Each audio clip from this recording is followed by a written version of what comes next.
সাংবাদিক।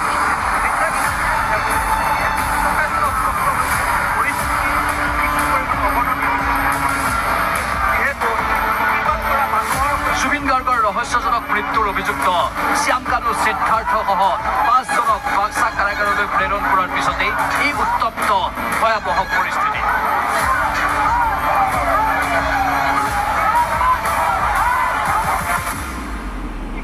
প্ৰাণৰ শিল্পীৰ ৰহস্যজনক মৃত্যুৰ ন্যায় প্ৰাপ্তিৰ যুঁজে বাক্সাৰ কাৰাগাৰৰ সন্মুখত হঠাৎ ললে হিংসাত্মক ৰূপ। দৃশ্য দেখিলেই ধৰিব পাৰি কিমান ভয়াৱহ পৰিস্থিতিৰ উদ্ভৱ হৈছে বাক্সা। উগ্ৰ প্ৰতিবাদকাৰীয়ে জ্বলাই দিলে এখনৰ পিছত আন এখন আৰক্ষীৰ বাহন। এই মুহূৰ্তত আন এখন বাহন জ্বলাই দিলে। মুহূৰ্তত সেই বাহনখন এই মুহূৰ্তত দেখিছে যে সেই বাহনখন প্ৰতিবাদকাৰী জ্বলাই দিলে আৰু ৰাস্তাৰ মাজত